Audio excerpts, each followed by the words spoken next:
দ্বিতীয়রথ ভাগবতে প্রথম শ্লোক বলো। জন্মাদ্যস্য যতন্ময়াদিতরথ পার্থেষু বিঘ্নস্বরাট তেনে ব্রহ্মহৃদাজ আদি কবয়ে গৃহন্তি যৎসূরয়ঃ তেজো বারিমৃধাম যথা বিনিময়ো तेजो वारिमृदां यथा विनिमयो यत्तत्त्रिसर्गो मृषा धाम्ना स्वेन सदा निरस्तकुहकं सत्यं परं धीमहि धाम्ना स्वेन सदा निरस्तकुहकं सत्यं परं धीमहि। নিজের জ্ঞানের দ্বারা যিনি আমাদের মনের ময়লা কয়লা আবর্জনা পরিষ্কার করে দিয়েছেন সেই ভগবান কৃষ্ণকে আমি বারবার প্রণাম করি। ভাগবতের প্রথম শ্লোক ধাম্না স্বেন সদা নিরস্তকুহকম সত্যম পরম ধীমহি। নিজের প্রকাশের দ্বারা আশীর্বাদের দ্বারা আমাদের অন্তরে ময়লা কয়লা কামনা বাসনা সব কিছু পরিষ্কার করে দিয়েছেন সে সত্যস্বরূপ ভগবানকে প্রণাম করি।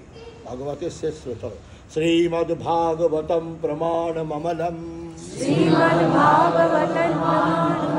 যদ্বৈষ্ণবানাং প্রীতম শ্রীমদ্ভাগবতম প্রমাণমমলম যদ্বৈষ্ণবানাং কৃতম येन पारमहंसमेकममलं ज्ञानं परं दीयते यत्र ज्ञानविरागयोगसहितं नैष्कर्म्यमाविष्कृतं यस्मिन् श्रुतं प्रचारणपरो यस्मिन् पठन् विचारणपरो भक्तविमुञ्चन्नरः যাহা পড়লে পরে পড়ালে পরে শুনলে শোনালে পরে ভক্তির দ্বারা জীব উদ্ধার হয়ে যায়। আমি বলে যাচ্ছি আমার তো তোমার বলতে শ্রীমদ্ভাগবতম প্রমাণমমলম যদ্বৈষ্ণবানাং প্রিয়ম যত্র বিরাগযোগসহিतं নৈষ্কর্ম্যাবিষ্কৃतं যত্র পারমহংসমমেকমমলম জ্ঞাनं পরं দীয়তে যত্র জ্ঞানবিরাগযোগসহিतं নৈষ্কর্ম্যমাবিষ্কৃतं তস্মিन् সুপঠন বিচারণ পরো।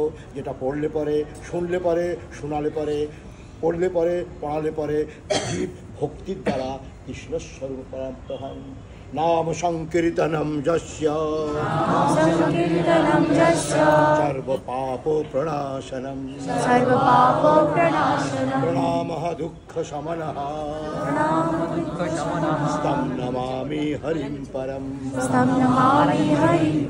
भागवते शेष श्लोक नाम संकीर्तनम यस्य सर्व पापो प्रणाशनम प्रणामः दुःख शमनः तं नमामि हरिं परम। तं नमामि हरिं परम। तं नमामि हरिं परम। ভাগবত আজকে শেষ হয়ে গেল। ভাগবত জ্ঞান ভক্তি যজ্ঞ সমাপ্ত হয়ে গেল। আজকে সেই ভাব নিয়ে সেই ভক্তি নিয়ে পণ্ডিতজি যা বলেছে সেটা স্মরণ করো, আমাদের কথাও স্মরণ করো। নাম সংকীর্তনম আসলে ভাগবতের শেষ কথা কি জানো? নাম সংকীর্তন। হ্যাঁ, এই জন্য উপরে যখন নাম সংকীর্তন আমি করাই একদম ভাগবতের শেষ শ্লোক। আর যেটা বললাম ভাগবতে আমাদের ভাগবত সব মুখস্থ, বিভিন্ন প্রসঙ্গ শ্লোক হয়তো অত মুখস্থ হবে না, 18,000 শ্লোক, বিভিন্ন প্রসঙ্গ আমাদের মুখস্থ। আর 50 বছর ধরে এই কাজই তো করছি বসে বসে। তো যাই হোক, নাম সংকীর্তনম যস্য,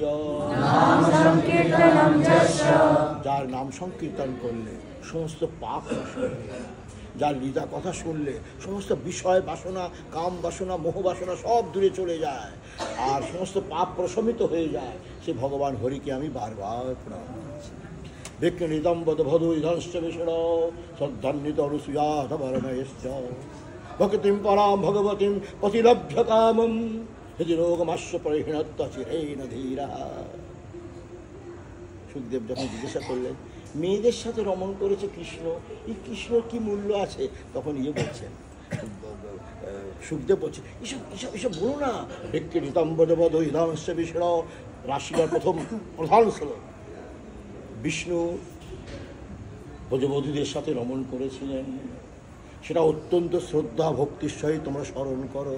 এর মধ্যে কোনো কামনা বাসনা, মোহবাসনা, আসক্তি বিন্দুমাত্র ছিটা ফোটা নেই।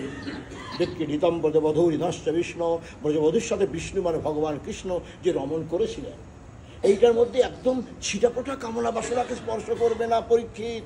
হ্যাঁ, শ্রদ্ধান্বিত অনুসূয়া অথবা বর্ণা যা, শ্রদ্ধার সহিত ভক্তির সহিত বর্ণনা করে লোককে শোনাও। তাহলে শোনালে কী হবে? প্রতিলভ্য কামম, তোমার মধ্যে যে মনোবাসনা, কামবাসনা, হৃদরূপ, হৃদরূপ মানে কর্মবাসনা, কামবাসনা, মায়া, মোহ সব ধুয়ে মুছে পরিষ্কার হয়ে যাবে। এটা হলো একটা ট্যাবলেট। এই শ্লোকটা হলো একটা মোহ মায়াকে ছড়াতে গেলে একটা ট্যাবলেট। এটাকে প্রতিদিন যদি পাঠ করো, মনের মধ্যে কামনা বাসনা, ময়লা কাচড়া মাছড়া যা কিছু আছে সব ধুয়ে মুছে পরিষ্কার হয়ে যাবে, আর জীবন হবে সত্যম শিবম। তোমরা সুন্দর হয়ে যাবে, স্বামী সুন্দরের ভজনা করে জীবন ধন্য হয়ে যাবে।